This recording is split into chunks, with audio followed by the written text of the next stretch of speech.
Good morning everyone, welcome back to my channel. আমার নতুন আরও একটি ব্লগে তোমাদের সকলকে জানাই অনেক স্বাগত। কেমন আছো তোমরা সবাই? আশা করছি খুব ভালো আছো, আর আমিও কিন্তু বেশ ভালোই আছি। আজকে মঙ্গলবার ছিল আর এখন সকাল 9:30 মতন বাজে। আর সকালবেলা আমার চা খাওয়া হয়ে গেছে, বাবাই সকালে ছাতু খেয়েছে, আর আমি এবার চলে এসেছি বিছনা তুলতে। আজকে তো মঙ্গলবার, সকালবেলা বাবাইকে পড়াতে আসে না, ওই জন্য ওই টাইমটা আমি পড়াই।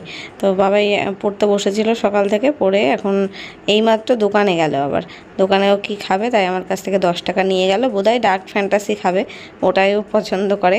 হয় দোকান থেকে ফ্রুটি কিনে আনবে, নয় ডার্ক ফ্যান্টাসি, নইলে ওরিও বিস্কুট, এইসবই কিনতে যায়। আর সন্ধেবেলা যদি দোকানে যায় তাহলে নিঘাত ফুচকা খেতে যায়। এখানে আমাদের মনের মাথার ফুচকাটা ওর খুব ফেভারিট। মানে দুটো দোকান বসে, তার মধ্যে আমাদের মোড়ের মাথায় যেই দোকানটা, ওইখান থেকে ওর খুব ফেভারিট ফুচকা, দই ফুচকা, চাটনি ফুচকা সবই ফেভারিট। তারপর চুরমুর পাওয়া যায়। আর একটা দোকান একটু দূরে আছে, যখন আমাদের মোড়ের মাথার দোকানটা বন্ধ থাকে তখন যায় ওই দূরের দোকানে। তাও তো এখন বারণ করি যে এত ফুচকা খাস না। আগে তো এমন হয়েছিল প্রত্যেক দিন সন্ধেবেলা হলেই ও টাকা নিয়ে ফুচকা খেতে ছুটতো। আমি এখন আর যেতে দিই না, এই গরমে না অত তো টক জল ওইসব খাওয়া উচিত না। তাও শোনে না, ওর নিজের কাছে যদি টাকা থাকে নিয়ে খেয়ে নেয়। আর আমি এদিকে বিছনাটা তুলে নিলাম, আর এবার যাব রান্না বান্নার দিকে। তবে তোমার দাদাভাই উঠে এখন ফ্রেশ হতে গেছে, এখনও বাজারে যায়নি, এখনই যাবে। বাইরে এখন সকাল 9টা বাজে, তাই এত তাপ বাইরে, মানে কি বলবো। আমি জানলার পর্দাগুলো আর খুলে রাখতে পারছি না, এতক্ষণ খোলা ছিল। এই পাশের জানলাটা আমি খুলিনি, সকালবেলা এই সামনের জানলাটা খুলেছিলাম আর পর্দা সরিয়েছিলাম। তো এখন আবার তাপ চলে আসছে, এই 9:30 10টার থেকেই রোদের মানে আলোটা পুরো সোজাসুজি ঘরের মধ্যে চলে আসে, ওই জন্য বন্ধ করে রাখলাম। আর হালকা কালারের পর্দা তো মনে হয় পর্দা ভেদ করেও আলোর তাপটা চলে আসছে, এরকম হয়, ওই জন্য বন্ধ করে দিলাম। বন্ধ করে রাখলে অনেকটা ঠান্ডা থাকে ঘর। আর এদিকে আমি জামা কাপড় গোছাচ্ছি। তোমাদের দাদাভাই 2 দিন বাড়ি ছিল না, তো যেসব জামা কাপড় নিয়ে গেছিলো ব্যাগে করে, তার মধ্যে কিছুগুলো পরেছে, কিছু জামা কাপড় পরা হয়নি। তো যেগুলো পরা হয়নি আমি বললাম তুমি তো জানো কোনটা পরোনি, সেগুলো আমাকে বের করে দাও ব্যাগের থেকে, আমি ভাঁজ করে রেখে দিই আবার শোকেসে। আর যেগুলো পরেছো সেগুলো ব্যাগের মধ্যেই থাক, ওখান থেকে নিয়ে আমি সব কাচা ভিজিয়ে দেবো আজকে। আর ও যাবে বাজারে, তাই এখান থেকে একটা গেঞ্জি দিলাম ওকে, যে পরার জন্য বলছিল পাতলা একটা গেঞ্জি দিতে, তাই দিয়ে দিলাম। ওর সাথেই কথা বলছি যে কি আনতে হবে কি আনতে হবে না, বাজার থেকে জিজ্ঞেস করছে যে কি কি নেই সবজি টবজি, সেগুলোই বলে দিলাম। তো ও বেরিয়ে গেল বাজারে, আর আমি এদিকে জামা কাপড়গুলো গুছিয়ে, আমার কিছু চুড়িদার ছিল সেগুলো শোকেসে রাখছি। আর যেগুলো তোমাদের দাদাভাইয়ের ভালো গেঞ্জি প্যান্ট থাকে সেগুলো এই শোকেসে রাখি আর আলমারিতে রাখি, আর যেগুলো সবসময় পরে সেগুলো ওয়ার্ড্রপে রাখা হয়। তো আমার অনেকগুলো নাইটি ছিল যেগুলো মানে ভেজানো ছিল, ধুয়ে দিয়েছিলাম, শুকিয়ে গেছে, সেইগুলো ভাঁজ করা হয়েছিল না, সেগুলো সব একবারে ভাঁজ করলাম, এতগুলো দেখো হয়েছে। তো এগুলো গুছিয়ে রাখছি। আর তোমাদের দাদা ভাইয়ের জামা প্যান্টগুলো রয়েছে, আর বাবাইয়েরও কিছু জামা প্যান্ট ছিল। বাবাই ওই দিদার বাড়ি গেছিলো, তখন ওখান থেকে একটা ব্যাগে করে জামা কাপড় নিয়ে যায়, সেইগুলো মানে যাওয়ার সময় প্যাক করে দিতে হয়, আবার বাড়ি আসার পরে আনপ্যাক করতে হয়। ও তো সপ্তাহে 2 দিন করে দিদা বাড়ি মাস্ট যাবেই, সেই সবগুলোই এখন গোছাচ্ছি। তো ভাবলাম সকালবেলা এখন এই টাইমটা ফ্রি টাইম রয়েছি, ফাঁকা, এখনও বাজার আসবে, তারপরে তো রান্না বান্না করব। সকালবেলা চা খাওয়ার পরে একটুখানি আধা ঘন্টা 1 ঘন্টা আমি ফ্রি থাকি, তারপরে আবার রান্না বান্নার দিকে ঢুকে যাই যখন ব্যস্ত হয়ে যায়। তো এই টাইমটাতে এই কাজগুলো করে নিলাম। আর এখানে এই যে গামছাগুলো প্রত্যেক দিনই, মানে বাড়িতে 3 জনে 3টে গামছা এদিক ওদিক ছেটানো থাকে। সকালবেলা ঘুম থেকে উঠে মুখ ধুয়ে ফ্রেশ হওয়ার পর তারপরে আমি কি করি, ওরা যখন ঘর থেকে বেরিয়ে যায়, তোমাদের দাদাভাই বেরিয়ে যায়, বাবাই খেলতে বেরিয়ে যায়, তারপরে সব আমি গুছিয়ে রাখি সকালবেলা ইউজ করার পরে। ওগুলো আবার লাগবে ঠিক স্নানের সময়, ওই জন্য বাথরুমে 3 জনে 3টে গামছায় রেখে দিলাম, যে স্নান করার সময় তখন ওখান থেকে বাথরুমে স্নান করবে, ওখান থেকে নিয়ে নেবে। আর এখানে জানলাটা বন্ধ করে দিচ্ছি, কারণ আমাদের বাড়ির পাশেই একটা বাড়িতে ছাদ ঢালাই হবে কালকে, ওই জন্য বালি সিমেন্ট সব আসছে, এবার এখানেই রাখছে। তো আমাদের বাড়ি তৈরি হওয়ার সময় যেই জায়গাটায় রাখা হয়েছিল ওদেরই আর কি ছাদ ঢালাই দেওয়া হবে, তাই জন্য বালি সিমেন্ট আসছে। আমাদের জানলার এখান থেকে না প্রচণ্ড ধুলো আসছে, ওখানে সেই খোয়াগুলো যেই ঢালছে, খোয়ার যেই ধুলো ঘরে চলে আসছে, তাই মিস্ত্রিরাই বললো যে জানলাটা বন্ধ করে দিন, তাই বন্ধ করে দিলাম। ঘরে ধুলো চলে আসলে আমারই তো তারপরে পরিষ্কার করতে কষ্ট হবে, তো ওই ব্যাগের মধ্যে যেগুলো পরা জামা কাপড় ছিল সেগুলোই বের করে নিয়ে চলে আসলাম 1 গামলা মতন। তোমাদের দাদা ভাইয়ের ভালো জামা প্যান্ট সেগুলো সব আমি সার্ফে চুবিয়ে রাখছি, স্নান করার সময় কেচে দেবো। আর এখন এই ওয়েদারে না ঠান্ডা গরম সবার লেগেই চলেছে। আমার তো সেই কাশি গলা ব্যথা হয়েছিল, গলা ব্যথা কমে গেছে, গলা ভার ভার সেটাও কমে গেছে, কিন্তু কাশিটা মাঝে সাঝে হচ্ছে। বাবায়েরও দেখছি একটু ঠান্ডা ঠান্ডা লেগেছে, নাক দিয়ে জল পড়া। তোমাদের দাদা ভাইয়েরও তো গলা ভেঙে গেছে, ঠান্ডা লেগেছে। ওই ঠান্ডা জল খাওয়া, এসিতে থাকা, আবার বাইরে বেরোয় গরমে রোদের তাপে বেড়ানো, এই করে করে সবার শরীর খারাপ হচ্ছে। ওই কিছু করার নেই, কাজও করতে হবে, তার মধ্যে ঠান্ডা গরম লেগেও থাকবে। এত পরিমাণে গরম পড়লে আর কি মানুষ বাঁচতে পারে বলো তো?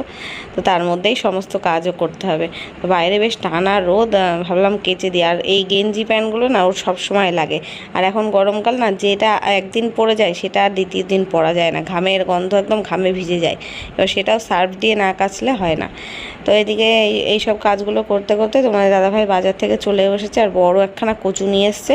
কচু মানে কচু শাক যেটাকে বলে, আমরা তো এই কচুর ডগাগুলোকেই শাকই বলে থাকি। তো এখন এটা বসে বসে কাটবো। এতক্ষণ ধরে আমি এই কচুটাকে ছাড়ালাম, 1 গামলা হয়েছে, 1 ঝুড়ি আর কি, ধরছে না। ঝুড়িতেও দেখো উঁচু হয়ে রয়েছে। এই বড় কড়াইটা বের করলাম, বড় কড়াইতে করে সেদ্ধ করতে বসাবো। আর এই কচু কাটতে গিয়ে আমার হাত ফাত চুলকাচ্ছে, মানে সাবান দিয়ে ঘষলাম, এখানে এইগুলো কালো হয়ে গেছিলো, হাত আঙুল এগুলো কালো হয়ে গেছিলো। ক্যামেরায় তো বোঝা যাচ্ছে না, এই যে সাইডে দেখো এই টুকটুক কালো রয়েছে, দেখছো?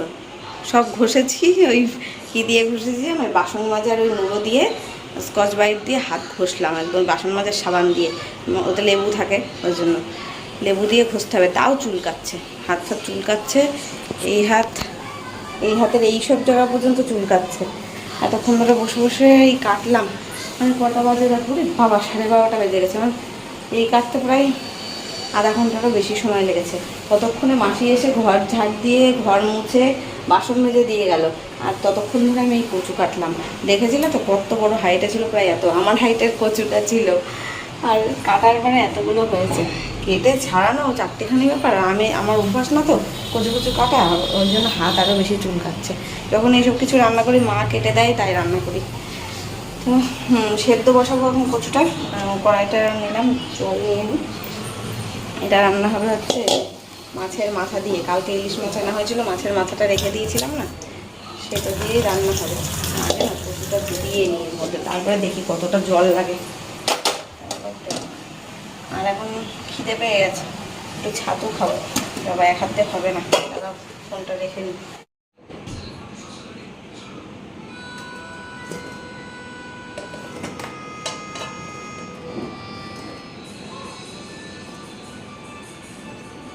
কি গো, এই কড়াইতেও তো ধরবে না মনে হচ্ছে। কি গো, এই কড়াই, এত বড় কড়াইতেও তো এত কচু ধরবে না।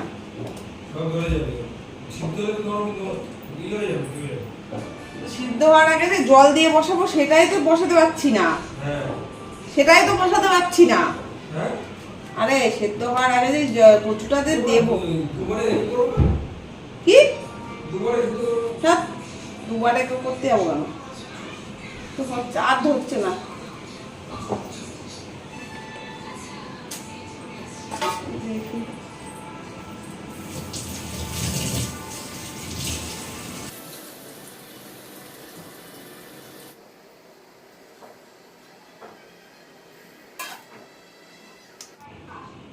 ঢাকাও তো যাবে না, এত উঁচু হয়ে গেছে। এই জন্য এইসব কচু ফচু না আমার রান্না করতে ইচ্ছা করে না। এই 1 ঘন্টা ধরে কেটে কেটে তো আমার হাত একদম চুলকানি ধরে গেল। তারপরে আবার এত বড় কড়াইতে করে বসাচ্ছি, তাও দেখো এই পাশ দিয়ে ও পাশ দিয়ে পড়ে যাচ্ছে, ঠিক মতো ধরছে না। এদিকে সেদ্ধ হলে কমে যাবে, তোমাদের দাদাভাইকে বলছি, ও বলছে কমে যাবে এখনই সেদ্ধ হলে।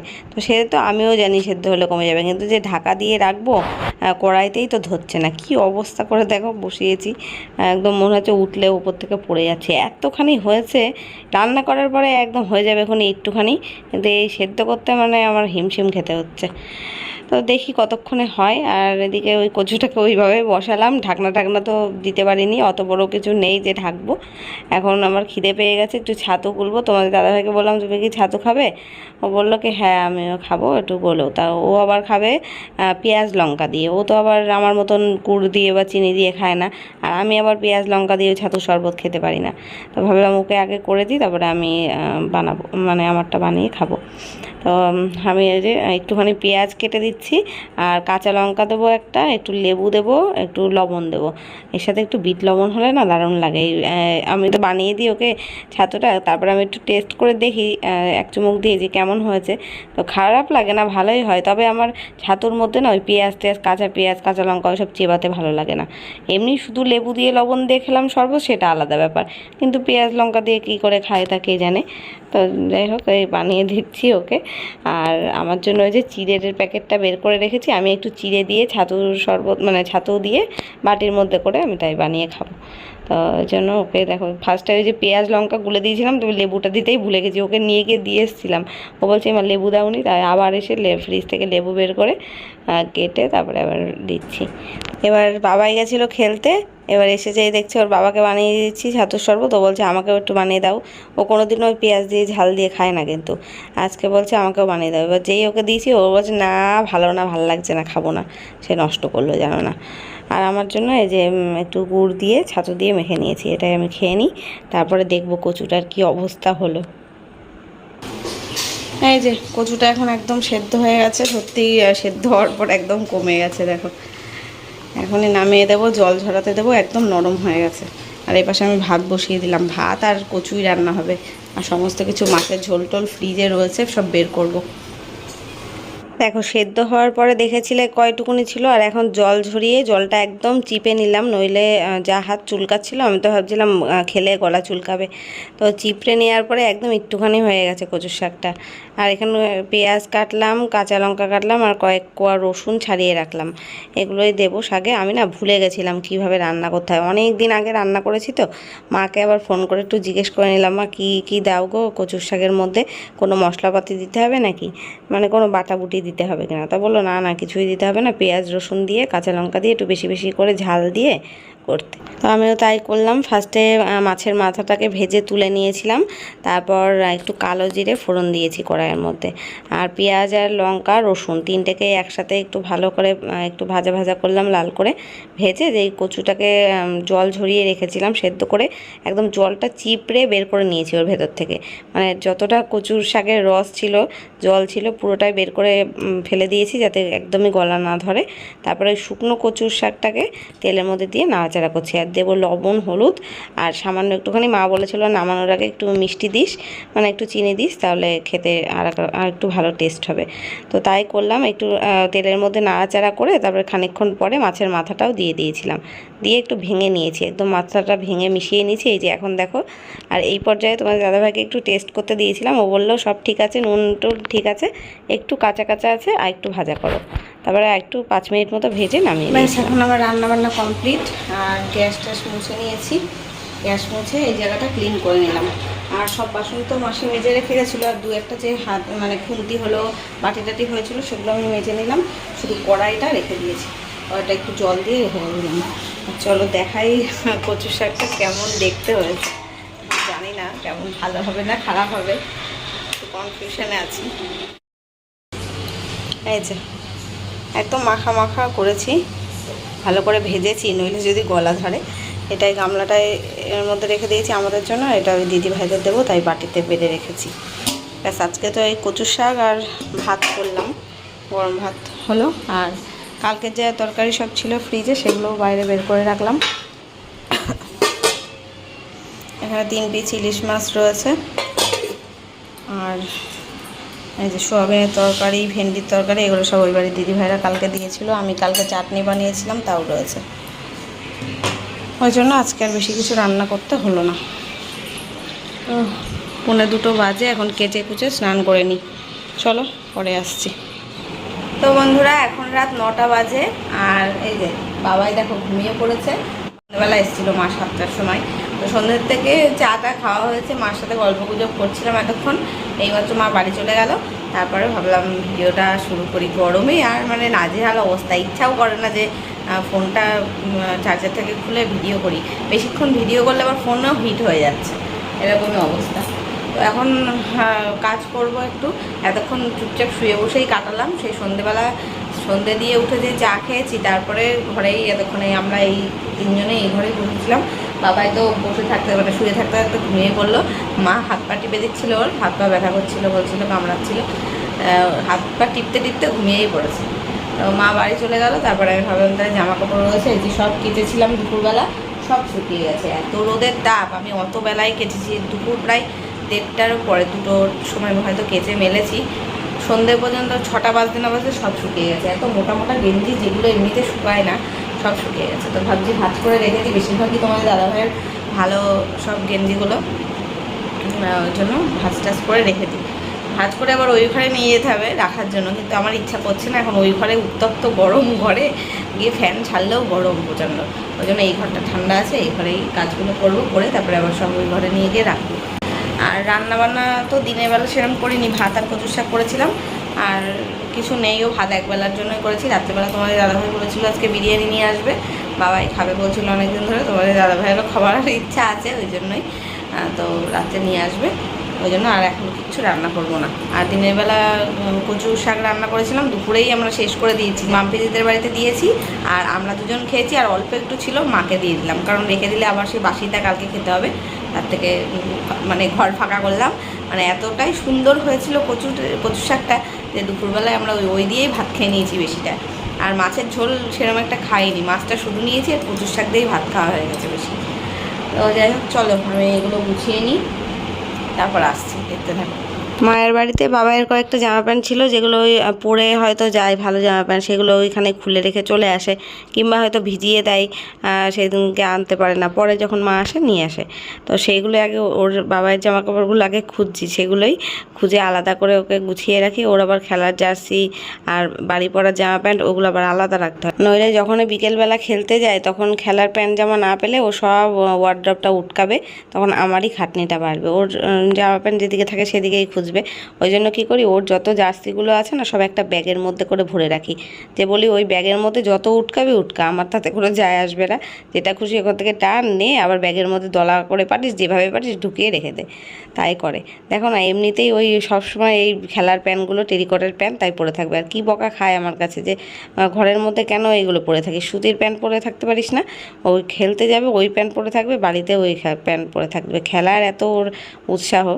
আর এখন আবার ফুটবলে ভর্তি হয়েছে ও আবার, এবার থেকে বিকেলবেলা করে ফুটবল খেলতে যাবে মাঠে, মানে একটা কোচিং সেন্টারে ফুটবলে যেই শেখায় না, সেখানে দেওয়া হয়েছে। আগে ছোটোবেলায় শিখতো, তারপরে মাঝে বন্ধ করে দিয়েছিল, তো এখন আবার নতুন করে ভর্তি হয়েছে। তোমাদের দাদাভাই গিয়ে ভর্তি করে দিয়ে এসছে, এই পরশু দিন থেকে যাবে। আর এদিকে তোমাদের দাদাভাইয়ের যেই ভালো গেঞ্জিগুলো, সেগুলোই আমি সব সোজা করে আর ইস্ত্রি করার মতো ভাঁজ করে রাখলাম। আর এমনিতে আমি কোনো জামা কাপড় সোজা করে ভাঁজ করি না, তোমরা হয়তো খেয়াল করেছো, আমি সবসময় উল্টো করেই ভাঁজ করি। আমার মনে হয় কি, কাঁচা জামা কাপড় উল্টো করে ভাঁজ করে রাখা থাকলেই দেখে মনে হয় যে হ্যাঁ এটা কাঁচা ছিল, মনে থাকে। আর সোজা করে ভাঁজ করে রাখা থাকলে মনে হয় কি হয়তো কোনো দিন পরেছি, পরা জামা কাপড়ই, কিন্তু কাচবো না ভালোগুলো, ওই জন্য সোজা করে রাখা রয়েছে, এরকম মনে হয়। তাই জন্য যাতে না মিশে যায়, তাই আমি সোজা উল্টো এইভাবে ভাঁজ করে রাখি। তো এই যে দেখো, সব ভাঁজ করা হয়ে গেল, এখন রেখে দিই ওয়ার্ড্রবে। তো এখন রাত্রির বেলা আর বিরিয়ানি খেতে বসে গেছি। আর তোমাদের দাদাভাই বলেছিল বিরিয়ানি আজকে কিনে আনবে, কিন্তু জানো তো আজকে কিনতেও হয়নি। আসলে সামনে তো ভোট, আর এখন সব জায়গায় ভোটের মিছিল মিটিং হয়ে এইসব হচ্ছে। তা তোমাদের দাদাভাইয়ের একটা বন্ধু সেই সবই হয়তো মিটিংয়ে না মিছিলে গেছিলো, তাই ওকে বললো যে 2টো বিরিয়ানি আছে তুই নিয়ে যা, তাই ওকে দিয়ে পাঠিয়ে দিয়েছে। তাই আবার আমরা খাচ্ছি। তো চলো, রাত 11টা বেজে গেছে, এখন ভিডিওটা শেষ করছি, দেখা হবে কালকে নতুন ব্লগের সাথে। Tata, good night.